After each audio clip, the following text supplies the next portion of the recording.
नमस्कार दोस्तों, मेरे प्रेत आत्मा की कहानी चैनल पर आपका स्वागत है।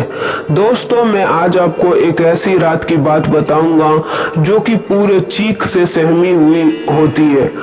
तो चलिए कहानी को शुरू करने से पहले आप एक बार वीडियो को लाइक और सब्सक्राइब कर ले ताकि हर रोज आपको एक नई कहानी सुनने को मिल सके। आइए कहानी को स्टार्ट करते हैं। ऐसी रात जो चीख की गूंज से सहमी हुई है। पेड़ पौधे सब शांत हैं और घना अंधेरा किसी शैतानी रूह के आगमन का संदेशा पहुंचा रही है। भयभीत साया जो रोंगटे खड़े कर दे। यह कहानी रजत की है। रजत वह लड़का है जिसका जीवन मात्र सुंदरता और धन के समीप रहा। रजत को अपनी जिंदगी में दो ही चीज से प्रेम रहा, लड़की और दूसरा धन। दोनों को वो बखूबी इस्तेमाल करना जानता है। एक सुनसान रात, पूरा शहर जब नींद से अपने रिश्ते को मजबूत कर रहा था, लेकिन घर पर रजत फिलहाल अभी भी जगा हुआ था। मोबाइल की स्क्रीन पर टकटकी लगाए अपने दोहरे चरित्र का प्रदर्शन कर रहा था। एक चरित्र में वह सोच उजागर कर रहा था जिसमें धन हो और उसके इर्द गिर्द लड़कियों का जमावड़ा लगा हो। दूसरी ओर वह डिम्पल से बात कर रहा था। डिम्पल उसकी गर्लफ्रेंड का नाम था। यह उसकी 12वीं महिला मित्र थी। वह हर एक लड़की के साथ 3 से 4 महीने का ही वक्त बिताता था। डिम्पल बेहद अमीर परिवार से ताल्लुक रखती है। बाकी लड़कियों की हूबहू रजत ने डिम्पल को भी झूठे के पर्दे में ढक के रखा। उसने डिम्पल के समक्ष अपने माता पिता की वह छवि प्रस्तुत करी जो उन्होंने कभी निभाई भी नहीं थी। कहते हैं ना कि किसी की छवि को धुंधला करना बेहद आसान है, बल्कि उनका नाम बनाना कठिन। इस अंधेरी रात में कुछ अनसुनी घटना का भी संबंध जुड़ा था, जिसकी शुरुआत रजत से ही होती है। रात एकदम शांत होती है। सभी जीव जंतु रात्रि के लोक में खुद को झोंक चुके होते हैं। रात के इस शांति में सिर्फ घड़ी की टिक टिक ही सुनाई देती है, जो उस रात 12:45 का समय दिखाई दे रही थी। रजत अभी भी फिलहाल फोन पर व्यस्त है। खिड़की के बाहर चांद की रोशनी आज कुछ धीमी है। ठंड भरी शीतल हवा खिड़की के दरवाजे में बनी पतली सी जगह से हवा गुजरते हुए रजत को ऐसा महसूस करती है कि कोई उसे छू रही है, अपने कोमल हाथ से उसे बुला रही है। तभी अचानक रजत के कानों में एक प्रेम से लबरेज आवाज आती है, रजत तुम सिर्फ मेरे हो, मैं तुम्हें खुद से दूर नहीं होने दूंगी। रजत यह सुनकर काफी घबरा गया। उसने डर के मारे अपना फोन बेड पर रखा और खिड़की की तरफ भागा, लेकिन खिड़की से कोई नहीं दिखा। वह जैसे ही खिड़की फिर से बंद कर वापस बेड की तरफ मुड़ा, चांद की रोशनी में एक परछाई से उसका सामना हुआ। उस परछाई का एक हाथ उसके गर्दन को दबोचा और उसे फर्श से कुछ इंच ऊंचाई पर लाकर नीचे फर्श पर जोर से पटककर फर्श की धूल पर लाकर डाल देती है। वह उसी वक्त बेहोश हो जाता है और होश में आने के लिए सूर्य के प्रकाश के आने तक का समय लेता है। रजत की अपने माता पिता से बिल्कुल भी नहीं बनती थी।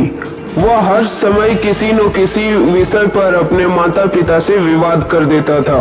उसके जीवन में रिश्ते का कोई मूल्य नहीं था। वो अपने माता पिता को मात्र एक एटीएम मशीन समझता, जिनके वह धन को इस्तेमाल कर सके। अगली सुबह भी यही हुआ।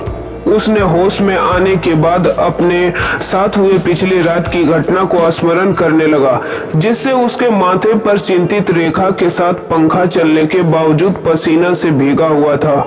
रजत उसी अवस्था में घबरा कर अपने पापा के पास पहुंचता है। वह इतना घबराया हुआ होता है कि उसके मुख से उसके शब्द भी अच्छे से नहीं निकल पा रहे थे। वह अपने पिता से वह बातें बताना चाहता है, लेकिन कुछ कह नहीं पाता। उसके पापा उसको गुस्से से देखते हैं और कहते हैं कि कुछ बोलेगा या हमेशा की तरह कुछ सुनाने आया है। रजत के चेहरे का भाव अब डर की जगह गुस्से में बदल गई और उसी स्थिति में अपने पापा को ही सुना दिया और गुस्से में वह घर से निकलकर अपने कॉलेज में पहुंचा, जहां उसका इंतजार उसका दोस्त और डिम्पल कर रही होती है। उन दोनों को उसने अपने साथ हुई घटना को बताया। उसके दोस्त ने कहा, तेरा वहम होगा भाई, कोई लड़की तेरे को कैसे उठा सकती है, वह भी सिर्फ एक हाथ से। यह बात कहते ही रजत का दोस्त और डिम्पल जोर से ठहाके मारने लगते हैं। यहाँ मेरी जीवन की लगी हुई है और तुम इतने बेशरम होकर हंस रहे हो। रजत दबी सहमी आवाज में कहता है, अरे तू इतना क्यों डर रहा है, सब ठीक हो जाएगा। रजत के दोस्त ने उसे सांत्वना देते हुए कहा, लेकिन रजत ने अपने मन में यह ठान लिया था कि वह अब अपने घर नहीं रुकने वाला, सब छोड़कर कहीं दूर चला जाएगा। रजत का यह फैसला सुनकर उसका दोस्त उसने रुकने की सलाह देती है और कहता है, रजत को अपने परिवार को अकेले छोड़ने की ख्वाहिश नहीं रखनी चाहिए। लेकिन वह ठान चुका था कि उसे अपने परिवार से कोई मतलब नहीं है। वह यही सोचता था कि उसके परिवार उससे प्रेम भाव नहीं रखते। इस पर डिम्पल कहती है कि अगर तुमने नक्की कर ही लिया है तो आज रात को तुम मेरे साथ मेरे शहर लखनऊ चलना, वहाँ अपनी नई जिंदगी शुरू करना। रजत को डिम्पल का सुझाव अच्छा लगता है। रजत ने डिम्पल के कहने पर घर से अपना बैग को सही तरह से पैक कर चंडीगढ़ रेलवे स्टेशन पहुंच जाता है। डिम्पल ने उसे प्लेटफॉर्म नंबर 4 आने को कहती है। रजत 10 बजे छुपकर अपने गृह से प्रस्थान करता है। उसे बाहर जाने में अजीब लगता है। रजत का यह रात बाकी रात से अलग होती है। मौसम में सर्द हवा की मौजूदगी तो होती ही है, लेकिन फिर भी रजत को घुटन महसूस कराती है। जैसे ही समय का रात पहिया 12:45 पहुंचती है, प्लेटफॉर्म पर एक ट्रेन की एंट्री होती है। रजत पूरा घबराहट से भरा होता है। डिम्पल अभी तक रेलवे स्टेशन नहीं पहुंचती है। स्टेशन पूरे तरीके से किसी शमशान घाट का रूप धारण कर चुका होता है। रजत को कुछ समझ नहीं आ रहा होता है। डिम्पल का इंतजार करते हुए उसने इधर उधर हर दिशा में अपने इच्छुक को दौड़ाया, लेकिन डिम्पल कहीं नहीं दिखी। तभी फिर से एक ध्वनि रजत के कानों में गूंजी, रजत मेरा इंतजार कर रहे हो। यह वही आवाज थी जिसे रजत ने अपने रूम में सुनी थी। इसमें भी वही भाव की दस्तक थी। फिर वह आवाज एक भयंकर हंसी के वस्त्र पहन लेती है। रजत अपना होश खो चुका होता है। तभी वो आवाज ट्रेन का दरवाजा खोल के उसके सामने आती। यह कोई अन्य नहीं बल्कि डिम्पल होती है। रजत डिम्पल को देख लंबी सांस लेता है। वह जल्दी से उसका हाथ थामे ट्रेन में बैठ जाता है, लेकिन ट्रेन के भीतर का दृश्य देख वह घबराहट की अवस्था में पहुंच जाता है। ट्रेन में कोई भी अन्य नहीं होता। रजत डिम्पल से इस बारे में पूछता है तो डिम्पल उसे कहती है कि यह ट्रेन स्पेशल है जो केवल एक ही बार चलती है हफ्ते में। जिस डब्बे में वह बैठे हैं वह महंगा है, इसीलिए कम ही लोग सफर करते हैं। रजत डिम्पल की बात मान जाता है। ट्रेन में घुसते ही डिम्पल उसे कहती है कि उसे बाथरूम जाना है, तो रजत अपनी सीट पर बैठे।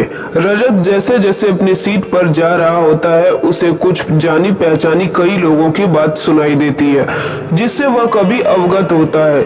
उसने वही आवाज पहले भी सुनी होती है। उसे लगता है वह काफी थक गया है, इसीलिए खाली ट्रेन में आवाज आ रही है। वह अपनी सीट पर बैठने के लिए पहुंचता है तो वहां एक लड़की घूंघट ओढ़े जोर से आंसू बहा रही होती है।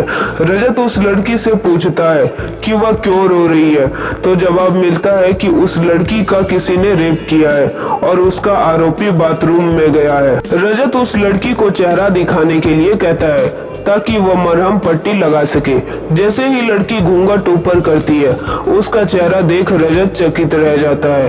वो अपना बैग ज्यों का त्यों रख बाथरूम की तरफ भागता है और जोर जोर से डिम्पल को पुकारता है। डिम्पल तो नहीं होती, लेकिन उसका बाथरूम में इंतजार वही लड़की कर रही होती है। वो अपना होश बुरी तरह से खो चुका होता है। उस लड़की से जान बचाने के लिए वह ट्रेन से कूद जाता है। इसी में उसका जान चला जाता है।